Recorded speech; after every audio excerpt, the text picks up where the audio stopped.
Hello and welcome back to simple chart analysis. तो शुरू करते हैं हमारा वीकली एनालिसिस। तो वीकली एनालिसिस में हम क्या करते हैं, सबसे पहले मंथली पे जाते हैं। अभी तो फ़िलहाल 15 डेज़ और बाकी है, काफ़ी टाइम है ये कैंडलस्टिक कंप्लीट होने में। हम बस ऐसे ओवरव्यू के लिए देखते हैं मंथली में क्या हो रहा है। बाय द वे हम चलते हैं बैंक निफ्टी का मंथली चार्ट पे। ठीक है, ये मंथली का है और जैसे हमने डिस्कशन किया था, ये आप देख रहे हो एक अच्छा सा रिजेक्शन मिला था लास्ट मंथ में, और उसकी वजह से हम ये सोच सकते हैं कि ये थोड़ा हायर प्राइसेस में सेलिंग आने की चांसेस है। इस तरह का व्यू रहेगा। तो ये मंथली का ओवरऑल पिक्चर है। ठीक है, अभी थोड़ा नीचे से भी इसको सपोर्ट मिल रहा है। ठीक है, अभी ये कंप्लीट होने में 2 हफ्ते बाकी हैं, तो ज़्यादा इसमें एनालाइज नहीं करेंगे हम। तो वीकली पे चलते हैं। लास्ट वीक भी हमने डिस्कशन किया था, ये जो एक नीचे से एक पुश आया था ऊपर की तरफ, तो उसी तरह उससे हमें बाइंग प्रेशर दिखता था। अभी अब अपोजिट है, वो ऊपर से थोड़ा रिजेक्शन मिल रहा है। इसका मतलब है कि हायर प्राइसेस में भी एक रिजेक्शन मिल रहा है। तो इसका सिंपल सा मतलब क्या निकल के आता है, नीचे से बाइंग प्रेशर आ रहा है, ऊपर से सेलिंग प्रेशर आ रहा है, तो हम साइडवेज एक्सपेक्ट कर सकते हैं। ओवरऑल नेक्स्ट वीक के लिए साइडवेज रहेगा, लेकिन ये चेंज हो सकता है सिनेरियो बिटवीन इन द वो वीक में। कुछ डेज में ऐसा कुछ बहुत बड़ा नेगेटिव न्यूज़ आया या फिर एक बेरिश कैंडल प्रिंट हुआ, तो ये चेंज हो सकता है। उसका सिनेरियो हम आइडेंटिफाई करने की कोशिश करेंगे, कब हमारा व्यू जो है वो चेंज होना चाहिए। अभी फ़िलहाल देखकर ऐसा लग रहा है कि ये एक तरह का साइडवेज बार एक्सपेक्ट कर रहा हूँ नेक्स्ट वीक के लिए। ठीक है, तो डेली में चलते हैं। ये देख रहे हो काफ़ी अच्छा रिवर्सल बार है। इसको हम सीधा सीधा पुल बैक कहना थोड़ा सही नहीं रहेगा। सॉरी, डेली में चलते हैं, और ये पुल बैक ने कुछ ज़्यादा ही डीप पुल बैक हो गया है। ठीक है, और जो इसराइल और हमास के बीच में जो कॉन्फ्लिक्ट चल रहा है, उसकी वजह से मार्केट में थोड़ा नेगेटिविटी भी आ चुका है, और उसकी वजह से ग्लोबल क्यूज़ को अगर आप देखोगे तो थोड़ा नेगेटिव ही दिख रहा है, और चांसेस है कि ये थोड़ा गैप डाउन भी खुले। ठीक है, या फिर अगर वीकेंड में कुछ चेंजेस होता है सिनेरियो में, तो ये ऐसा ना होते हुए कुछ बुलिश न्यूज़ कुछ आता है, तो उसके हिसाब से भी मार्केट कहाँ ओपन होता है ये डिपेंड करता है। ठीक है, अभी तक के लिए ऐसा है कि ऊपर से काफ़ी अच्छा रिजेक्शन है। तो इमीडिएटली मंडे के दिन हमारा क्या होना चाहिए, सेल ऑन राइज का व्यू रखेंगे। ओवरऑल वीकली में साइडवेज का है। इसका मतलब ये नहीं कि हम कुछ ट्रेड ही ना करें इंट्राडे में, काफ़ी अच्छा रूम मिलता है साइड, भले ही वीकली में वो साइडवेज का बार हो, लेकिन काफ़ी अच्छा रेंज मिलता है इंट्राडे ट्रेडिंग के लिए। ठीक है, तो मंडे के दिन सेल ऑन राइज अगर ऊपर जाता है तो इस तरह का व्यू रखेंगे। ओके, और अगर हम 15 मिनट्स में जाके देखेंगे कि हमारा ट्रेड एक्सिक्यूशन प्लान क्या होना चाहिए एटलीस्ट मंडे के लिए, तो वो चेक करते हैं। इससे पहले हम 1 आवर पे चलते हैं और देखते हैं कि ये बैंक निफ्टी जो है कंपेयर विथ निफ्टी, ये थोड़ा ज़्यादा वीक दिख रहा है।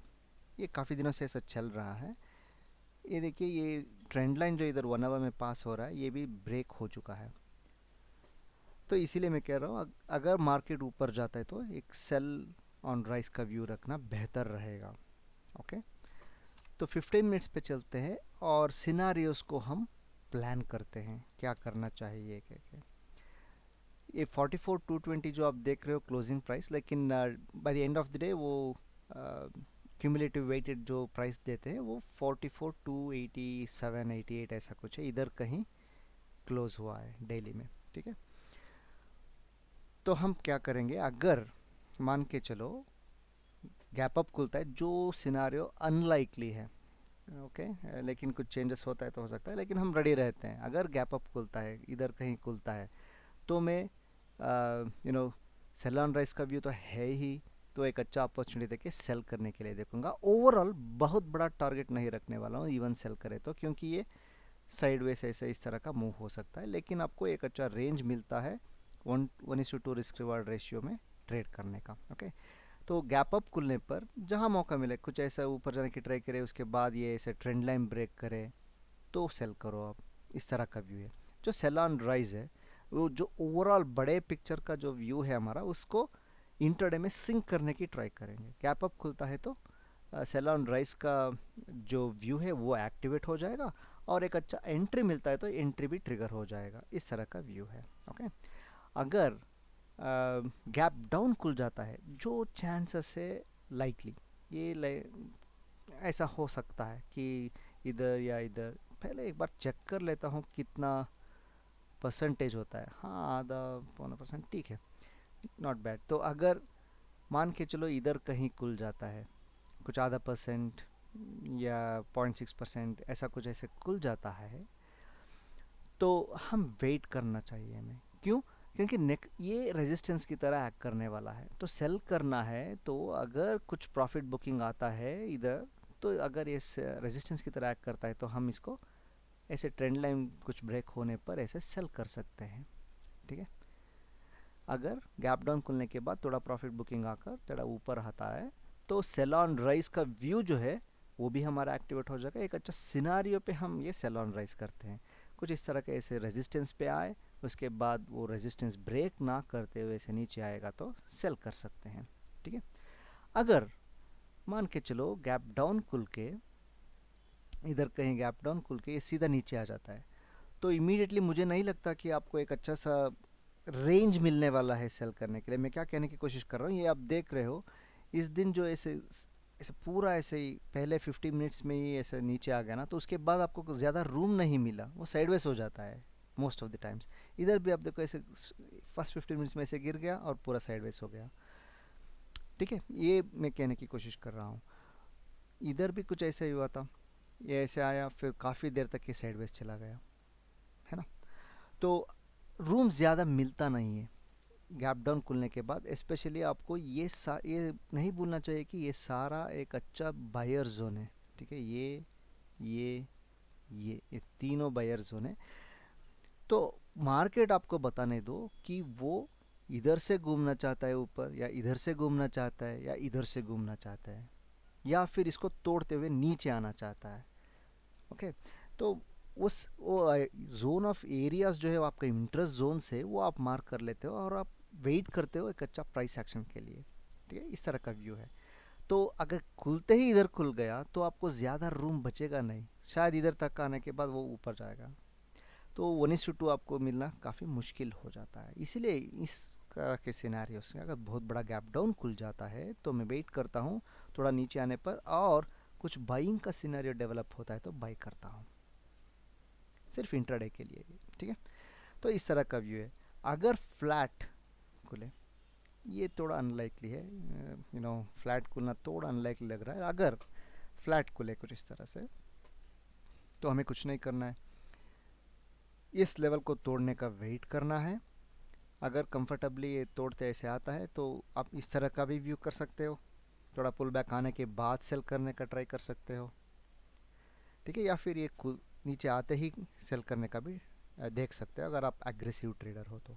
ठीक है, अगर खुलने के बाद ये थोड़ा ऊपर जाते तो एज यूजुअल हमारा सेल ऑन राइज ये व्यू एक्टिवेट हो जाएगा। कुछ इस तरह का ट्रेंड लाइन ब्रेक होकर ऐसे नीचे आता है तो सेल कर देंगे। ठीक है, और अभी चलते हैं हमारे निफ्टी पे। ये मंथली का चार्ट है, इसको मैं थोड़ा जूम इन कर देता हूँ। इसमें भी लास्ट मंथ जो है एक रिजेक्शन मिला था, अभी नीचे से पुश मिल रहा है ऊपर की तरफ, तो इसीलिए मैंने कहा कि निफ्टी थोड़ा स्ट्रांग दिख रहा है compare to bank Nifty. Okay, weekly में चलते हैं। वीकली में इधर से एक अच्छा रिजेक्शन मिला, उसके बाद उसको एक फॉलो थ्रू भी मिला है। ठीक है, एक अच्छा सा फॉलो थ्रू भी मिल चुका है इसको, काफ़ी अच्छा बुल बार प्रिंट किया है। तो अभी इसका थोड़ा जूम इन करके डेली में जाएंगे। आप देख रहे हो ये ऊपर गया, एक पुल बैक है और ये ऊपर जाने की ट्राई कर रहा है, फिर से इस तरह का है। तो कंपेयर टू बैंक निफ्टी ये थोड़ा स्ट्रांग दिख रहा है। और हम प्लान कैसे करेंगे ट्रेडिंग के लिए ये देखते हैं। अगर आप 1 आवर में जाके देखोगे तो एक ट्रेंड लाइन चल रहा है इधर। ठीक है, इधर से एक ऐसा ट्रेंड लाइन चल रहा है, तो ये ट्रेंड लाइन ब्रेक होते ही हम इंट्राडे के लिए एक सेलिंग का प्लान कर सकते हैं। ठीक है, तो जो वो बैंक निफ्टी के व्यू से भी सिंक होता है। अगर गया तो 50 मिनट्स में जाके देखते हैं। वो ट्रेंड लाइन को आप ज़रा याद रखिए, वो ट्रेंड लाइन हमारे लिए एक रेफरेंस पॉइंट होने वाला है। तो 3 सिनारियोस को हम डिस्कस करेंगे। गैप डाउन खुला। पहले तो मैं परसेंटेज थोड़ा चेक कर लेता हूँ। ये 733 क्लोजिंग है, लेकिन 751 पे क्यूमुलेटिव क्लोजिंग ऐसा हुआ है, तो कुछ आधा परसेंट ऐसा कुछ नीचे आता है समझो, या फिर 0.4% ऐसा कुछ इधर कहीं खुलता है, तो इमीडिएटली सेल नहीं कर सकते हम, क्योंकि जैसे मैंने कहा ये सब सपोर्ट की तरह एक्ट करने वाला है। और सेल करना ये तो बैंक निफ्टी थोड़ा बेहतर रहेगा उस सिनेरियोस में। ऐसे नीचे आता है तो ये वेट करना है, और सपोर्ट लेके ऊपर जा रहा है तो बाइंग का देख सकते हैं सिर्फ इंट्राडे के लिए। ठीक है, अगर मान के चलो ये गैप अप खुल गया, जो अनलाइकली है, तो थोड़ा वेट करना है, और शायद सेकेंड हाफ में अगर ये इस रेजिस्टेंस को तोड़ते हुए ऊपर जाता है तो ही हम बाइंग का देख सकते हैं। उस जब तक ये लेवल्स तोड़ेगा नहीं, हम बुलिश नहीं हो सकते। ठीक है, और बेरिश कब होंगे? अगर ये फ्लैट खुलता है, इधर कहीं खुलता है, तो सेम एज बैंक निफ्टी ऐसे कुछ बना के सपोर्ट तोड़ के नीचे आता है तो आप सेल कर सकते हो सीधा सीधा, और ये आपका इनिशियल टारगेट होना चाहिए। आपको 1:2 आराम से मिल जाएगा उस जगह से। अगर इस लेवल को भी तोड़ते हुए आता है तो सेकेंड हाफ में एक अच्छा सा ट्रेंडिंग मूव आपको देखने को मिल सकता है। ठीक है, तो ये तो ओवरऑल सिनेरियो जो बैंक निफ्टी में उसी व्यू को इधर थोड़ा अप्लाई कर रहे हैं। लेकिन अगर सेल करना है तो बैंक निफ्टी थोड़ा बेहतर रहेगा। और अगर कुछ पॉजिटिवनेस आता है तो निफ्टी में भी कुछ वही चीज़ें देखने को मिल सकता है हमें। I hope you are liking this videos guys. पसंद आए तो लाइक कीजिए, शेयर कीजिए एंड सब्सक्राइब भी कीजिए, अभी तक नहीं है किए तो। मिलते हैं हम अगले वीडियो में। Thank you.